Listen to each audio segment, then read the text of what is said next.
With the exception of the bowsprit, everything else in terms of booms and yards gets painted black in its entirety.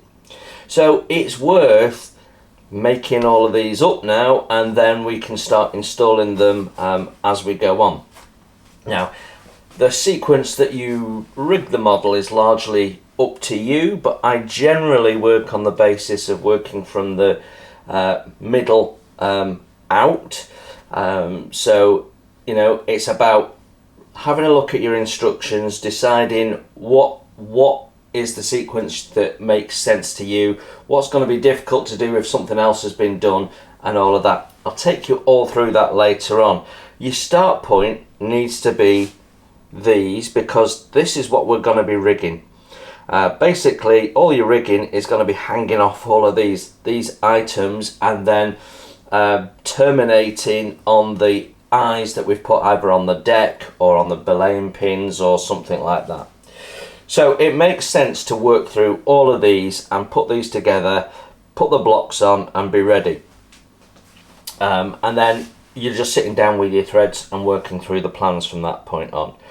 So there, the booms, there's two different sizes. I think it's probably easier to make the short one first, and from the dowel that we've got left over from the construction of the main mast, it's pretty much spot on the length that we need to complete that. All the others we're going to have to cut down and cut to length because they're oversized, and then on this particular one where you've got the 3mm dowel, you're going to have to cut 2 yards out of that. So that's the first job really. Get the saw out, let's get these things cut to length.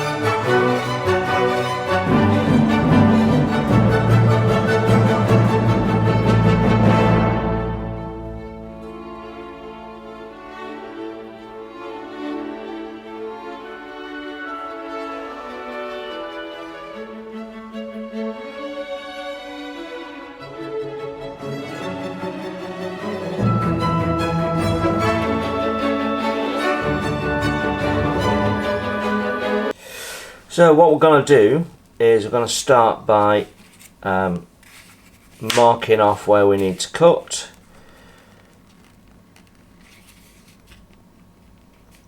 So by putting it on the plan, we can mark that out. This one, as I say, is pretty much the length we need. So I'm not going to worry about that. And then we're going to mark this out, and you'll see on the plan you've got 2 different views, and then you've got at the bottom, and it works the same on all of these, on the bottom you've got just the dowel in its pure form without anything else on and its shape. So you can see here you've got 2mm diameter at the end, you've got a 4mm diameter at this point here, and then a taper to 2mm there. But then you can see what that shape looks like on profile view. So you've got to shape it to fit that piece. So we'll be cutting that piece out. So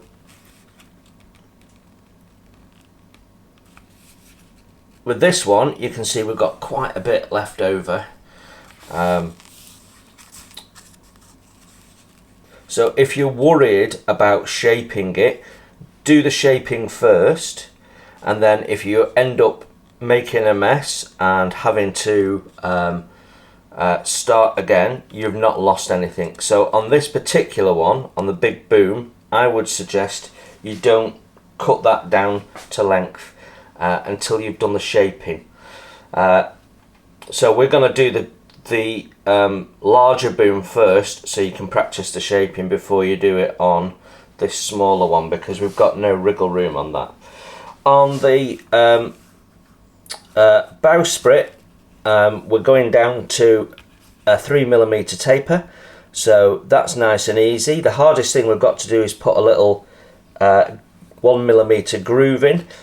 I'll show you how I go about doing that at the point, so we can mark that off as well, ready for cutting. And then on this we've got to get 2 out, so we measure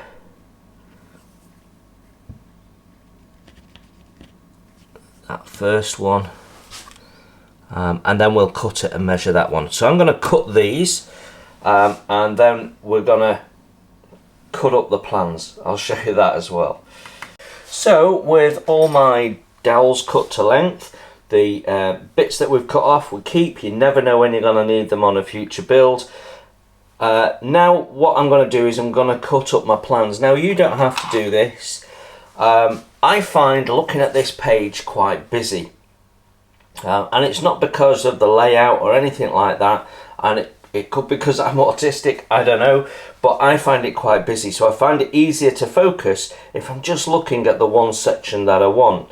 So I have in the past tried drawing boxes around it, and that has helped, and I do that in other kit instructions quite a bit. But for this particular thing, what I want to do is cut out each little section so that I can focus on one item and one little section every time. So that's what I'm going to do, and then we can have a small little area that we're focused on, that we're working from. So that works for me. If you find them a bit busy, you may want to try it. Because it's printed single side, we're not disturbing anything else, so I'm just going to cut them out, and that's going to make life a bit easier for me. So a little tip, we've now cut all this up, and certainly for me it's easier to focus on one at a time. This is the same on every one of your plan sheets. You've got this on every one of your plan sheets as well, so rather than writing it out multiple times, we're just going to use this one, pin it up somewhere, and then we've got a reference all the time that we're working through anything that needs thread or blocks. Simple, right? It's just little things like that that make life easier. So I'm just going to cut that into 2 little blocks, and then I'm going to stick that up where I can see it, and we'll just keep that up until we complete the build. Job done. And I don't have to worry about translating all this information into part numbers and stuff for the rest of the build.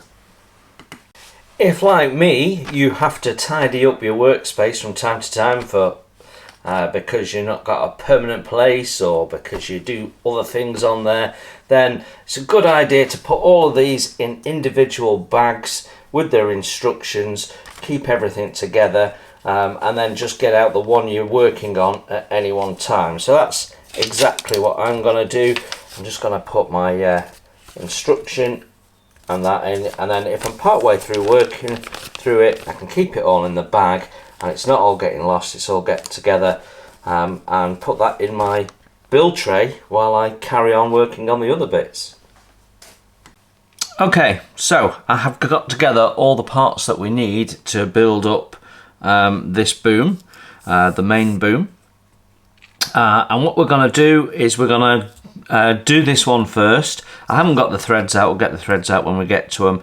I'm not taking anything out of these bags until I need to, and it'll be the last thing we do after we've got this all built up and painted and what have you. So it's a while before we need those, so we can put those out of the way. Can also get that out of the way for now, because they'll be the last thing we glue on before we paint and add the blocks.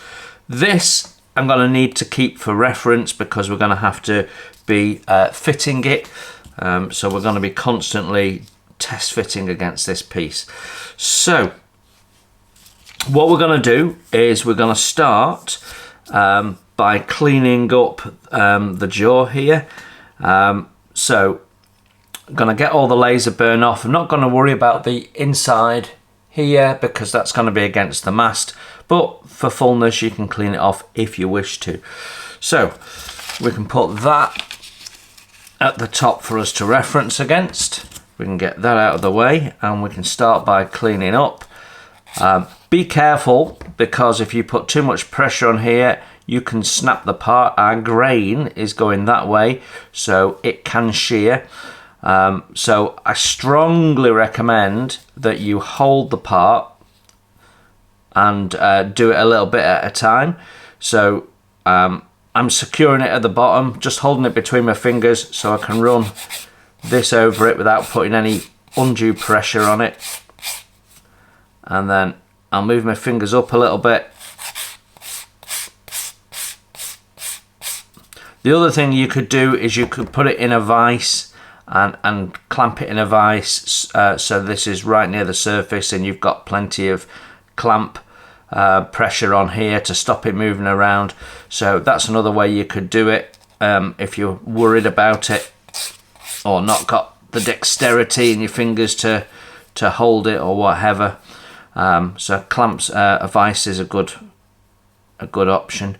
Now the end here rounds off a little bit, so I'm just going to use a little bit of sandpaper just to clean that up without losing the shape. Again, holding it close to where we're cleaning up just helps stop things moving around. And then we've got this round edge, and we don't want to misshape anything, so it's just helpful to use a little bit of paper that's got some flexibility. And you can see what I'm doing is I'm holding it in a loop so it moves under the pressure, and I'm not, you know, if we were using a file or something rigid we could misshape it. So just all these little things you pick up from experience, you know, and having broken jaws in the past and having misshapen parts, you know, that it's how you learn. But if I can get you to avoid doing that, happy days.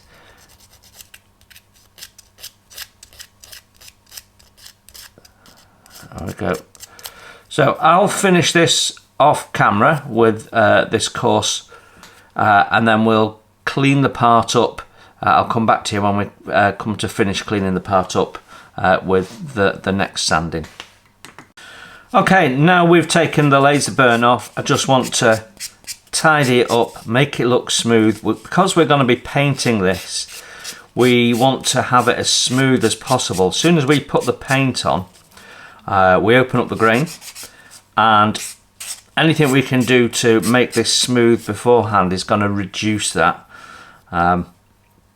So this flat surface is also pretty open, so I want to smooth that down. So we're just going to go with a 600 and just give it a rub on both sides. And if you think about wood, it's all sort of bumpy under a microscope. We're just taking the tops off. So we don't want to change the shape, we don't want to thin it out, we're not trying to do anything particularly amazing with it, just make it feel smooth. And if it feels smooth, then that is all we're looking for.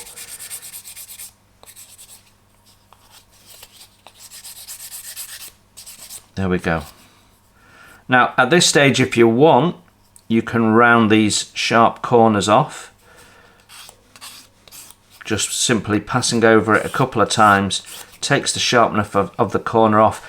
I like that effect, not everyone does, so you know, that's personal choice. For me it just feels a little bit more worn and used and realistic.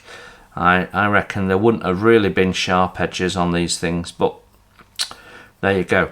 That is now ready for use, and what we're going to do now is we're going to use that to help us form this shape. So you've got the plan, which you can see is showing the part here. If I can put that part straight on there like so. And we've got to get this into the same shape. so that it fits in the jaw. So we can use both the plan to get that down, and we can also use the jaw to test it. But when you look at this, it's sort of shaped like a screwdriver blade. So we're not tapering this down round, we're putting a couple of flats in so that this will fit into it. Yeah, so what we're doing is creating a couple of flats, so we're keeping it round on the side. Now if you have a look at the image on page 48, where they say glue and clamp the boom jaws in place, you'll see that they've flattened the sides. We'll do that once we've got this to fit. So as this is the first time we've ever done it, we're not going to shorten the length of this just in case something goes wrong, so you've got a little bit of wriggle room. So what we're going to do is first make it fit the jaw, and then we'll shape the sides, and that'll be the best way of doing it. So we're actually sanding a flat on, and that makes it easier. And for me, because we're sanding a flat, the best thing to do is to use a file.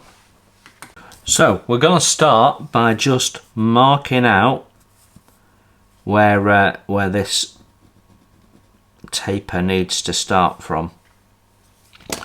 So then what I'm going to do is I'm just going to, having marked it with a pencil as you saw, I'm just going to use a little bit of tape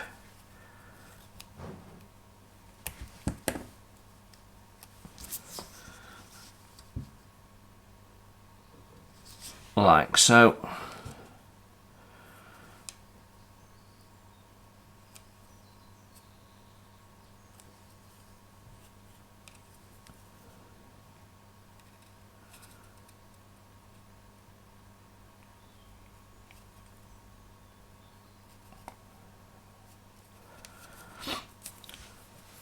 So I know when I'm filing that I don't go beyond that tape line, and I now know where I'm getting down to. Now it does tell us at the end that we need to have a 2.5mm diameter, so we can be measuring that as we go. So we'll keep our measuring tool to hand. So it's just a case of putting a flat on. So what we want to do is hold this nice and flat, and then file a flat on. Basically, it's a very simple process. How you want to hold it flat is up to you. You could put it in a vise and what have you. I'm quite happy to just hold it with my fingers, and once you've got a bit of a flat on,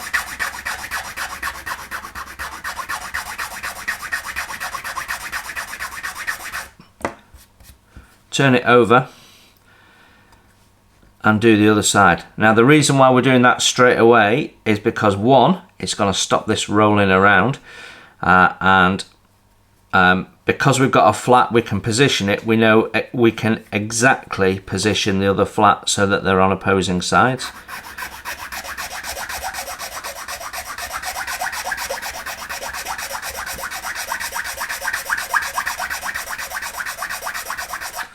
Now obviously you can do this with a power tool. I've got different belt sanders that I could just push this against and get the angle right and do it straight off, but this is a beginner's, so I'm showing you how to do it with basic tools.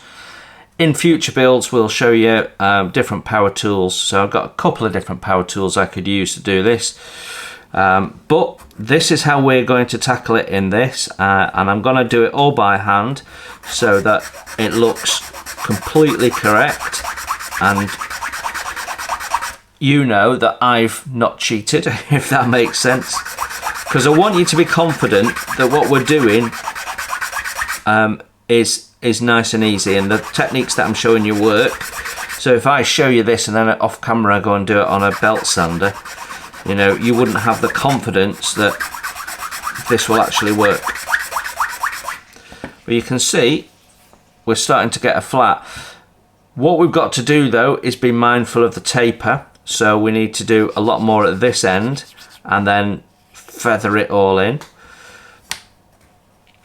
Now you've got a flat. If you've got a really coarse grain flat sanding file, that will also work, but we won't finish it with that.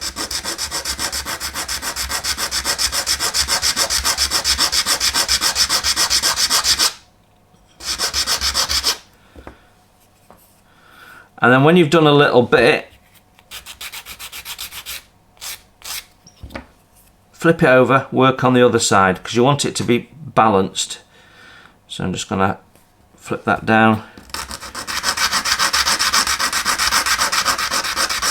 And you can see I'm concentrating on the end.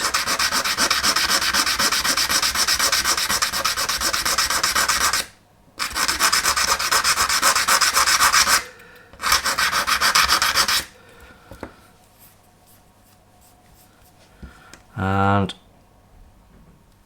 we are nearly there. So you can see that's not taken long at all. So we are very, very nearly there. I've got about 1.5 millimeters to do, so we'll do this a lot more slowly now.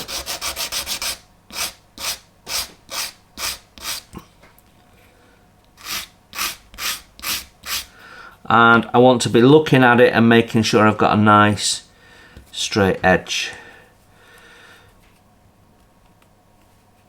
There we go, that's in, that's all it, I mean, you've seen how quick that is. I've done all of that on camera. I haven't paused the camera once. That's in, and that's ready to be glued into place. So we can glue that into place, and then when we've glued it into place, we can then flatten these edges. So let's go and get the glue and get that glued into place. Before we do that, we could cut this to length, because we now know that we've got no problems with this, so we can mark off the length. So if I put that down on there like so, I now know where my end point is, so we can saw that off. And that'll be the last time we need the saw on this build. So you get to points like this and you start thinking to yourself, you know, we're coming to the end of the build. I can put my saw away because I won't need it again, and that sort of stuff. And you start getting that sense of accomplishment. So let's get this sawn down. And that is our boom.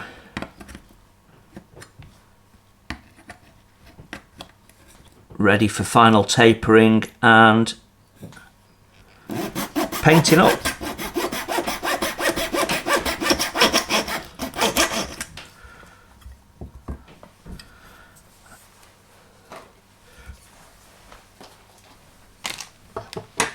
Okay, so next thing, just get rid of that. Now we've got that done to length, we can take this tape off. Now we've got another boom to do, so I'm going to keep this tape and use it again on that boom, and we'll do it exactly the same way. So yeah, there you go. You can see we've got our nice little flat on there. That didn't take long at all. So a little bit of white glue and we can get that glued into place. So I'm going to get a clamp as well, and we'll simply clamp it like so. The most important thing is getting it positioned right. So you don't want it crooked. You've got to make sure it's nice and straight, that it's in the center on both sides, and then you clamp it. Right, let's get some glue and get that done. Right, I have our glue here, and what we're going to do is we're going to put it quite liberally on the inside of the jaw. And the reason why we're doing it quite liberally is because this is getting painted black, so we can use the glue as a bit of a gap filler. So the glue oozing out is going to fill any gaps, and then we can tidy it up, and that will smarten it up under paint.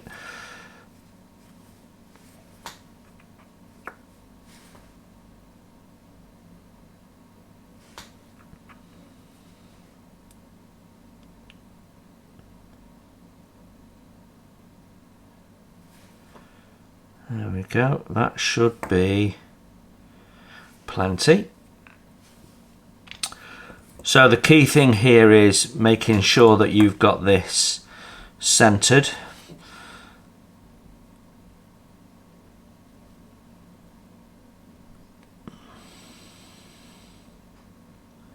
There we go, make sure it's centered on the other side. And when you're happy with the position,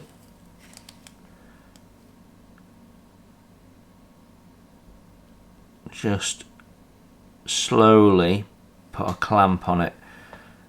Then just check that you're still happy with the position. There we go.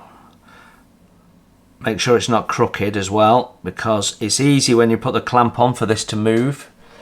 So as you put the clamp on, the force of the clamp can make it move. So just check that you're happy with the position. I've got to say I am. And then you can get in and get rid of your excess glue. I'm just wiping the excess off. We'll give it a minute to cure, and then we can go in like we usually do with a knife and just scrape it off. So I'll just give that a moment. But yeah, there you go. That is that's essentially done. So all we've got to do now is get the excess glue off, sand a bit of a flat on the on these sides. It's the same sort of level of taper, but it's actually, I personally think it's easier to do once this is in place, and just get it all nice and tidy. And then we've got to taper this to 2mm diameter, so we're basically halving the volume at the other end. Now, while this is drying, you can go and do the next boom or whatever you want to work on. Okay, with the glue a bit more dry, I can get in and just scrape away any excess and tidy that up. Better to do it now than to have to sand it off. It just becomes a painful process and you end up damaging the wood, which we don't want to do. Now, because this is getting painted, you could put filler in here if you wanted to, but I try my best not to, because it's always worth practicing getting as clean a joint as you can for those occasions when you don't want to be painting your model. So we're mainly tidied up here. We'll do a very gentle sand when it's dry, just to get everything smooth again before we paint.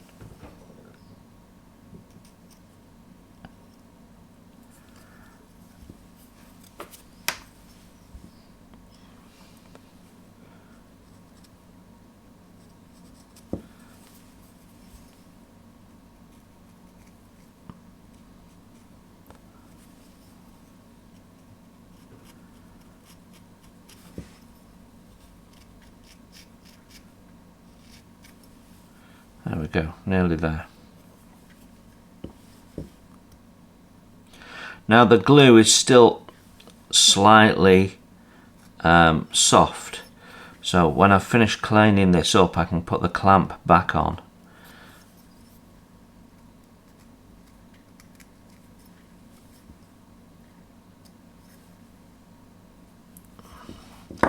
There we go.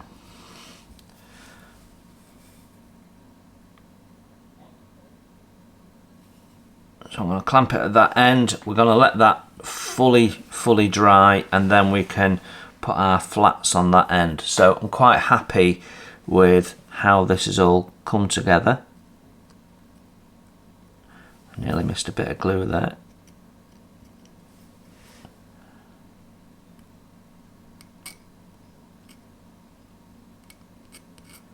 Okay, right, we can leave that to harden, and I'm going to carry on and do the next boom. One difference with this shorter boom is with the jaws, we've got a small area, you can see it's been laser cut in, that we've got to take down. So we've got to reduce this material. It's because this is going to sit at an angle, or can sit at an angle. So using a round file, we're just going to take that back to the lasered line.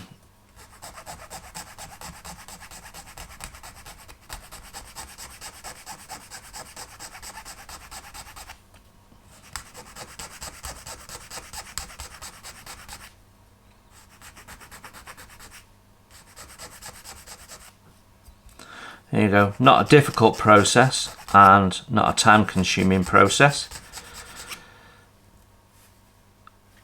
But we're basically putting an angle in from this side. We don't want to deform this surface here, we want to retain that as it was.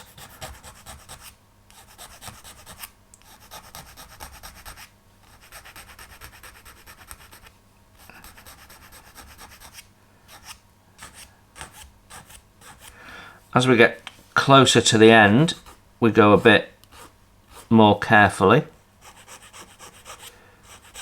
Don't want to overdo it, we don't want to misshape it.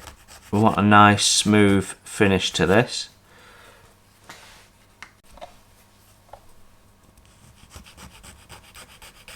So as you get closer to that laser line, slow it down, a couple of swipes and check. I'm just going to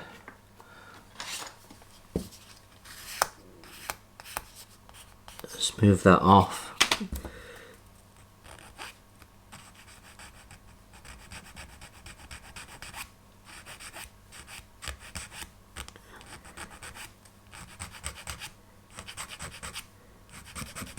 As soon as your laser line disappears, you know you've gone far enough.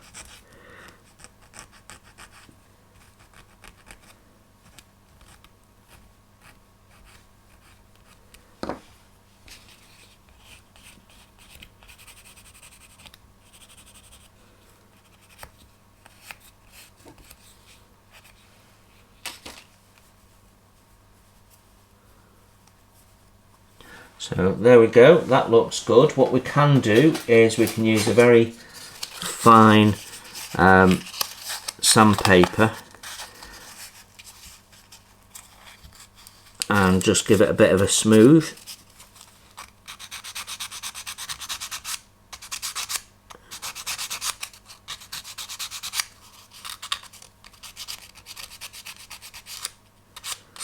There we go.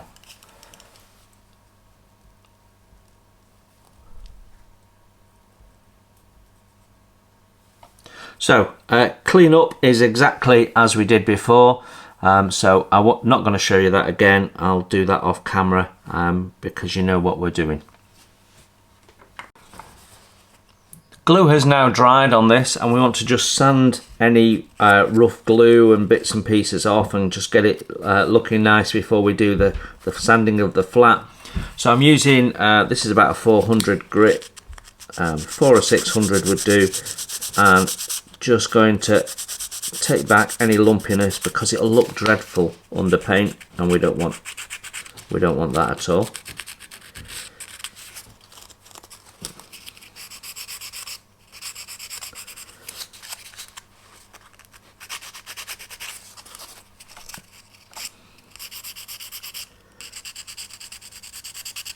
So we're not worrying about this upper surface because we're going to sand that into shape in a minute anyway.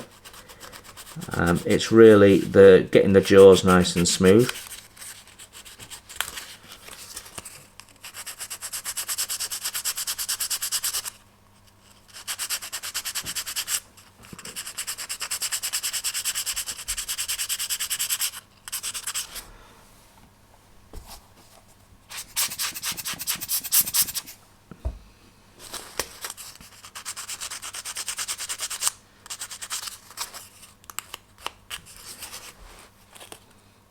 Okay, and then when we've done that, and we're happy that everything is nice and smooth and looking as we want it, we can then consider putting this flat on.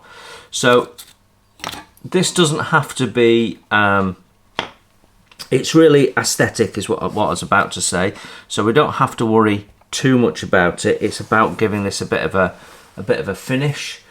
So I'm going to go in with let's see, a 150 just to start with, just to start it off.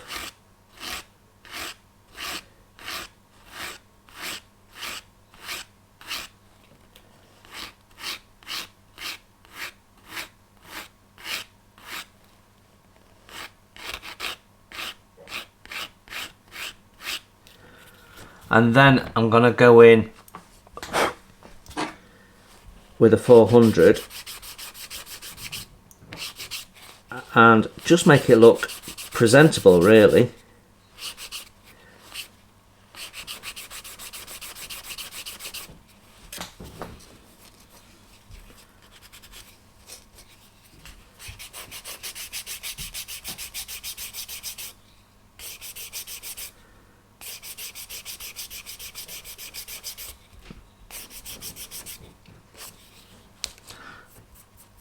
One of the things that you can do is round the termination here at the end of the dowel. If you just round that off,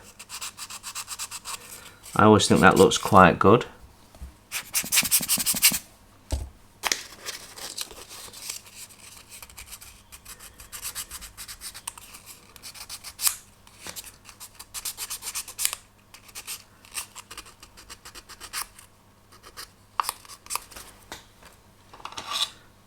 So I've got some stubborn glue there that's not coming off with sanding, so I'm just going to cut that away.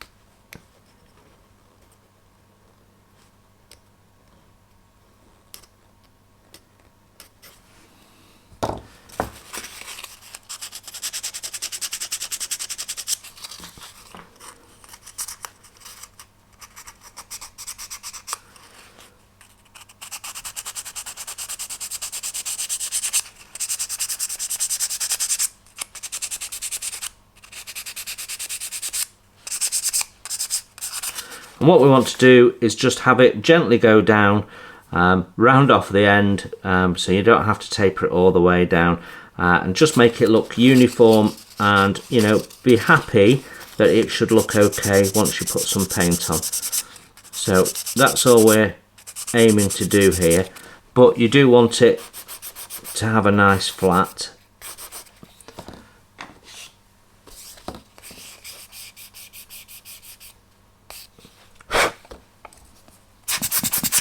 There we go. So I'm happy with that.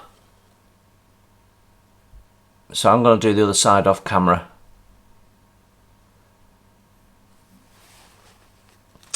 The process of tapering is exactly the same as the tapering we did on the main mast. So I will show you again for completeness, but we're doing exactly the same thing. We've got to get this down to 2 millimeters at the end. So we start at the end and then we sort of do longer and longer strokes so that we get a nice gentle taper evenly along the full length, pretty much right up to this point here, and give it a centimetre or so. So I'm going to hold my fingers between the jaw and where I want the sanding to stop.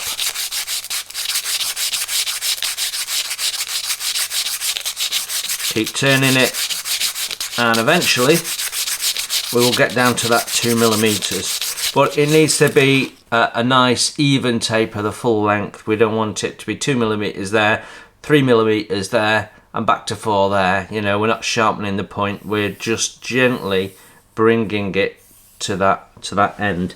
So with that in mind, you know what I'm doing. I've shown you this on the mast before, so I'm going to taper this off camera. If you want a refresher and a reminder, then you can always go and have a look at what we did with the mast, but it's basically a loop of 180 grit and sand it back, and as I'm doing here, that's all there is to it.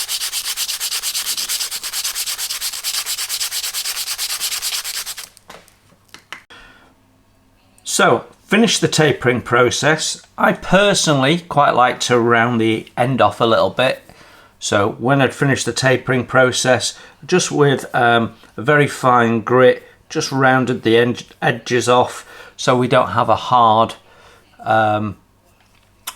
edge to it. I personally prefer rounded edges. It's a personal thing, you don't have to do that.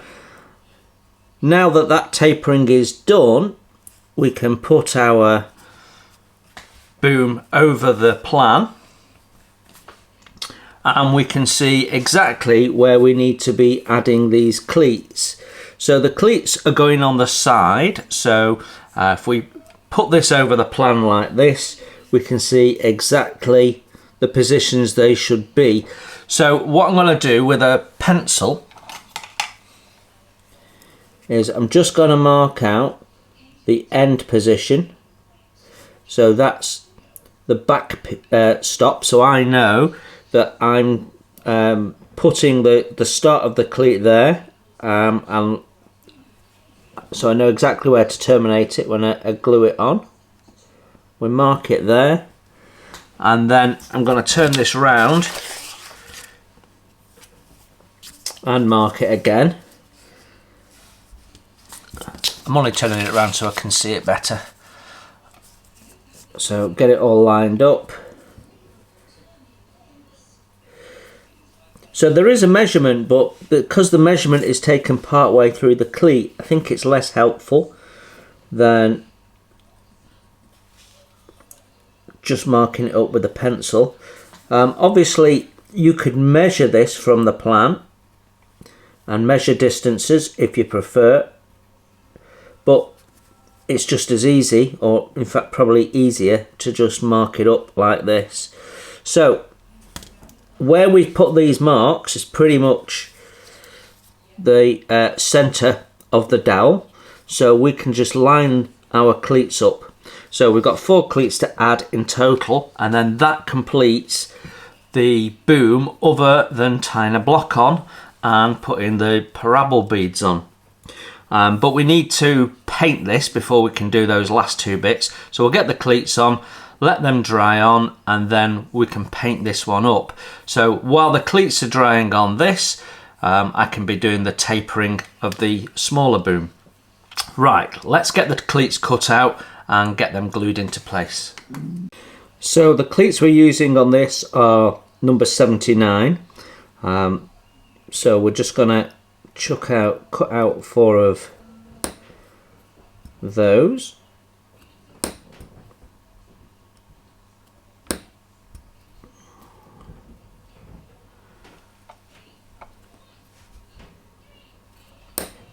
I believe we have spares, so these are easy to lose or damage, so that's a good thing. Okay, so that's those 4 cleats taken out. We do need to clean them up. Now, because we're painting the boom black, we don't have to worry about removing the laser burn, so that's nice, but we do need to ensure that we get rid of the little nub on the cleat where we just removed it.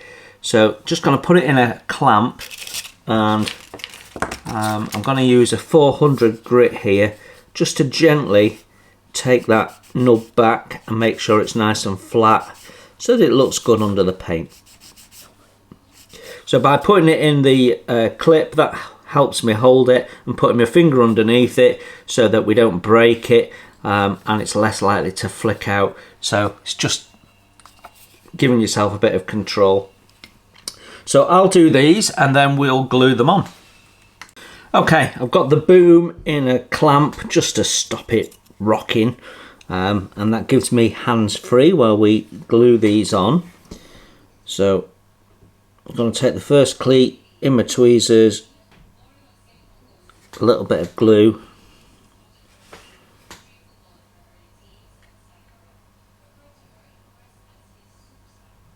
get it into place. So that is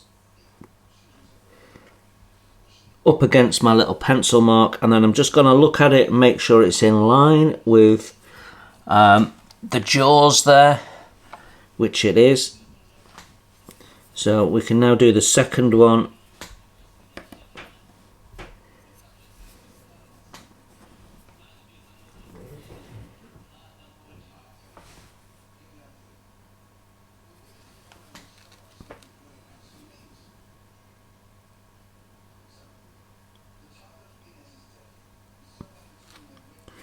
And make sure they look aligned, which they do. So we can give that a moment, and then we'll come back and get any excess glue off. That looks good. So I'm just going to turn this over now and do the other side.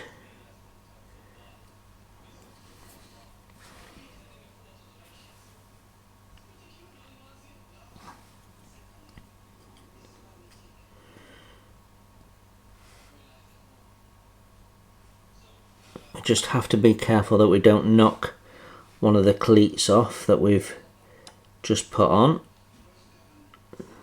There we go, well away from that cleat on the end.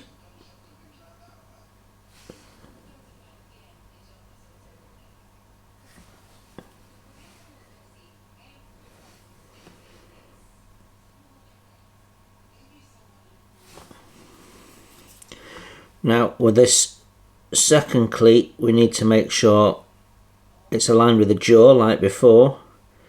It's behind our pencil mark, but also it looks like it's aligned with this one as well. So let's just check it against the jaw first.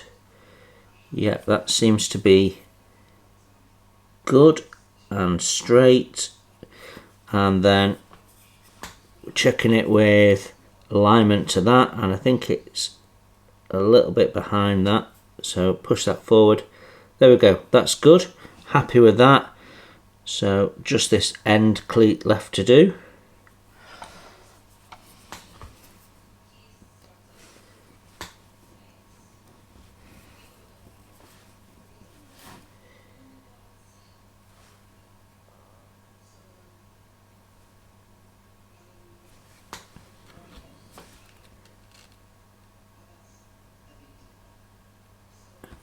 So exactly the same, check that it is visually aligned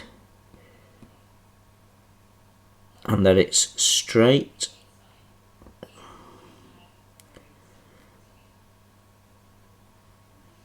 And then check that it's aligned with that one, which it is. So that's all good, that's our cleats on. I should be able to now get in and clean up the glue on the first ones.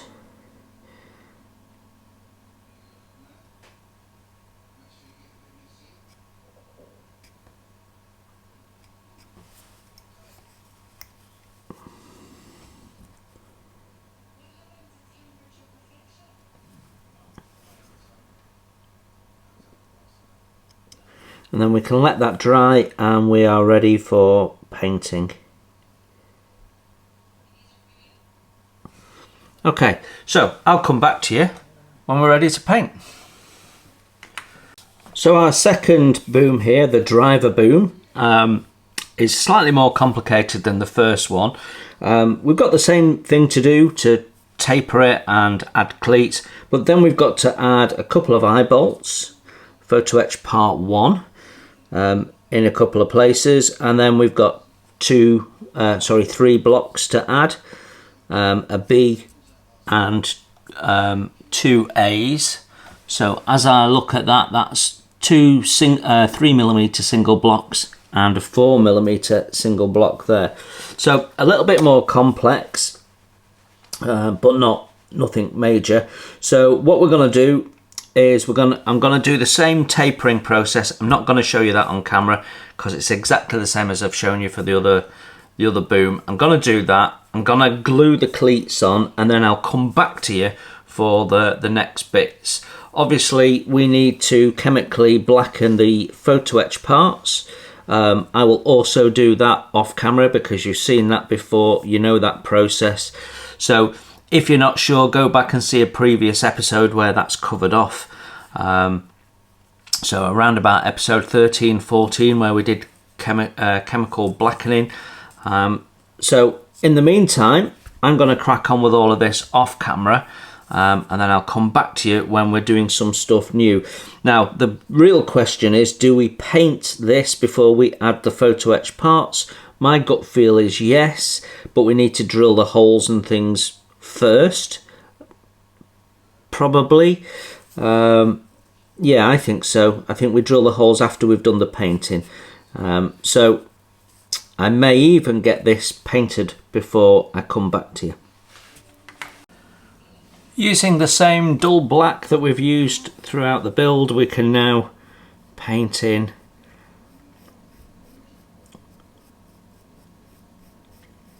there you go, and it all ties together and looks really nice. Expect to do 2 coats. You don't need to see me paint this in, so I'm largely going to do this off camera. But I will show you the finished effect, and the next thing that we'll be tackling is adding the blocks.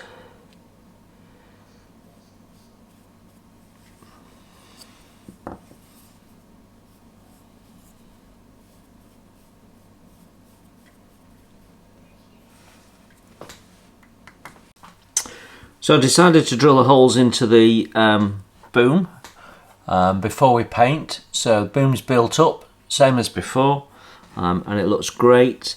So I've marked the position of this first photo etched eye, which is going to go there.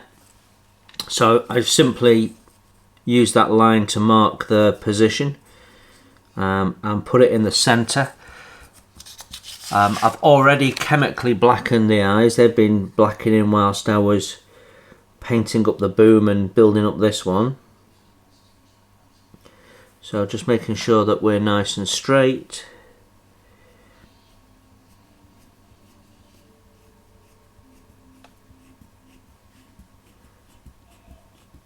And be careful not to go all the way through. So I'm just kind of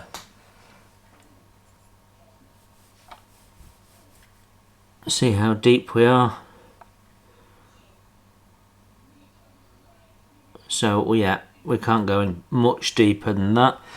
And then we've got a hole to do right in the dead center here. So I find with things like that, it's helpful to just mark it with an awl, so that we don't get any slip of the drill bit.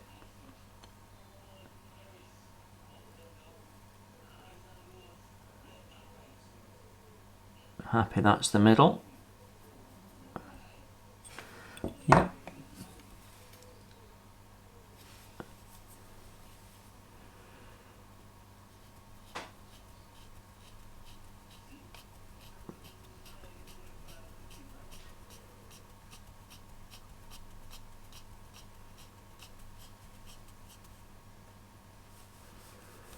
That will be plenty. It's probably even longer than the shaft. I'm going to paint this before we put the eyes in. I think that'll just be tidier. But we do want to just test fit them and make sure that they fit. So yeah, that's no problem. And I picked the other eye up because it's got a slightly shorter shaft, so it'll be the one to fit here. And I just want to see if it needs trimming down at all.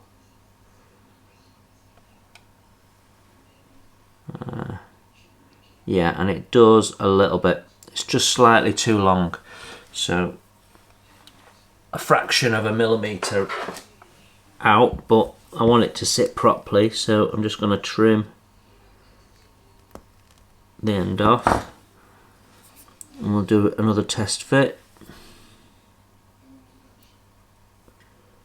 Yeah, that fits perfectly now. So we'll put them to one side for a moment. So the next job on this one is painting. And on the larger boom, the main boom, we can start thinking about putting the blocks on. Right then, we are at the point with the boom all painted up and ready to go, where we need to add the block and we need to add the parral beads.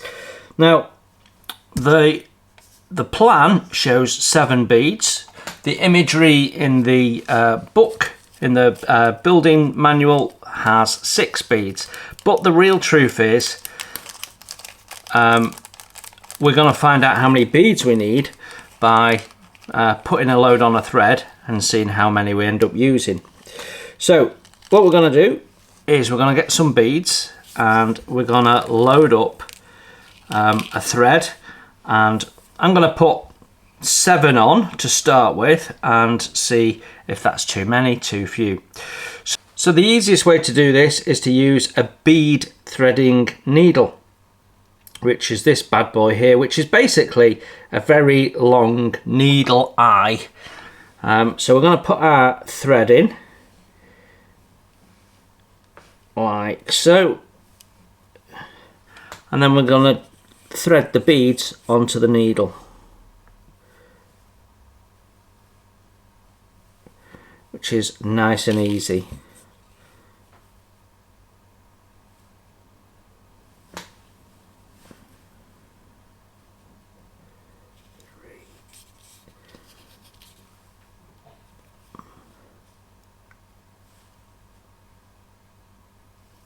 Four,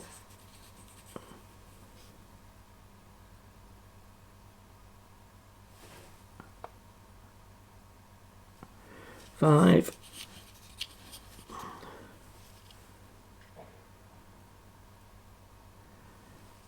6,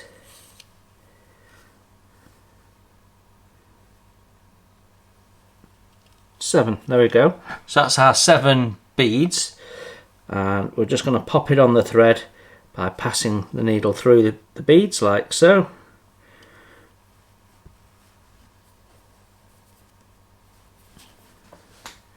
And we take the thread out of the needle thread, bead threader, and there you go, that's our beads on. So next thing we want to do is actually get these beads back in the bag before we lose them. I do have spares, I've got leftovers from other builds. Got to say though, these are all quite nice quality. Sometimes you get misshapen ones and all sorts of stuff and half broken ones, but these are all look really good. Right, so they come in a little Ziploc bag, which is handy as well. So next thing we're going to do is we're going to put a little knot in. What we don't want is to lose the beads, and we need enough thread to be able to tie this onto the boom ultimately. So I'm just going to check that the beads don't fall over the knot, and they don't. Okay, right, so I'm not cutting this thread off, I'm leaving the thread on here, so those beads have got nowhere to go now because the rest of the thread is round wound. So next thing we need to do is get our boom and our mast into shot. So let's see if we can do that. There we go. It's a little difficult because the mast is now taller than the gap between my desk and my camera, but you can see what I'm doing there, I think.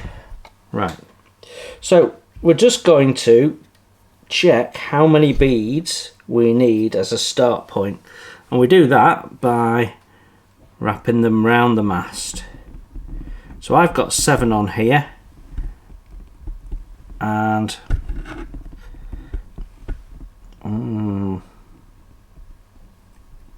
I reckon that is about right. So I'm going to go with 7. So that's nice and easy. What we can do now is do another little knot and knot those beads on so that they're not moving around. So I'm just going to cut this length.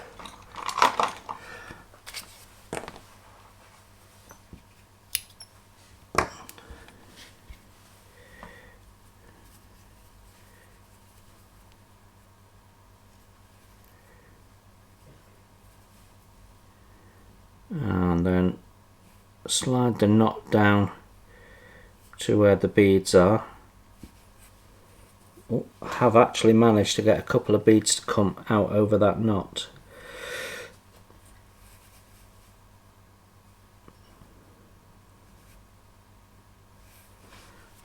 Okay, so let's get my tweezers, and what we'll do is just bring that knot right down to where we want it.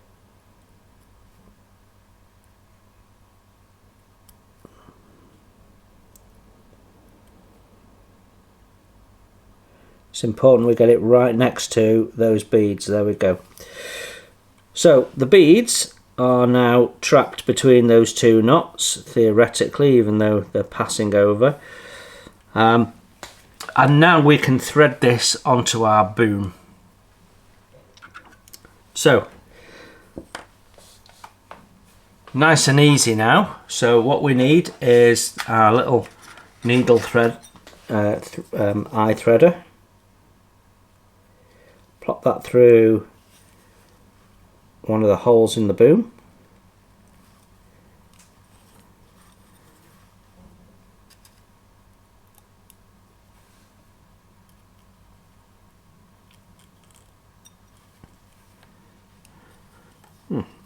It's not like it's blocked with paint, so I'm not quite sure why that's not going in, but it's not.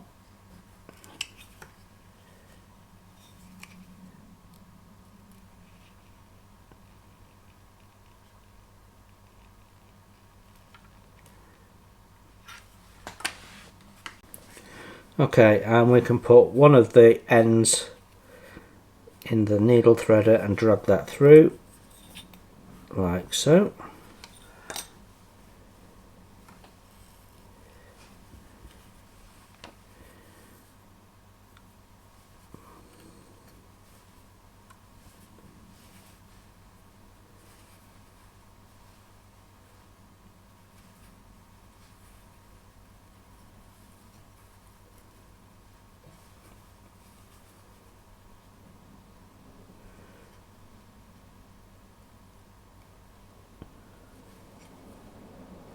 And then we just knot it on.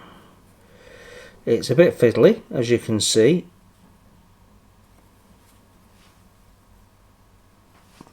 I'm just going to hold that thread there while we tighten the knot up.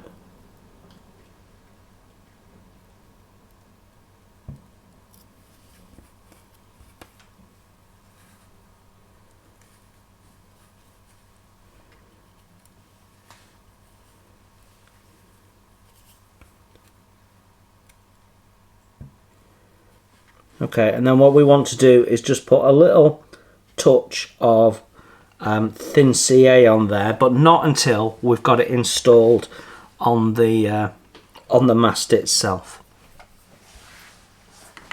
So I've got the mast installed. It's not glued in, but it's installed, and we've got the boom just resting on the back of the boat there, and then we've got the boom jaw resting on the boom rest, as it should. And now we can bring that around like so, and we need to thread that thread through there and tie that on. Simple as that. So I've got my thread through, and I'm just going to tighten that up now. and that should collect all those parabol beads together.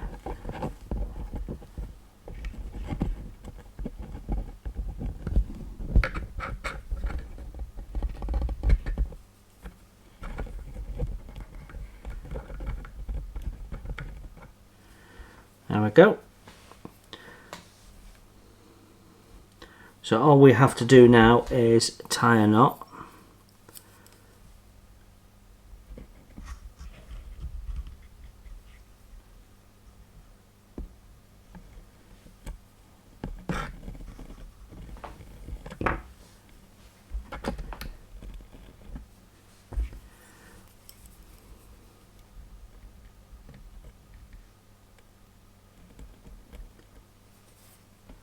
Nice and gentle. There we go.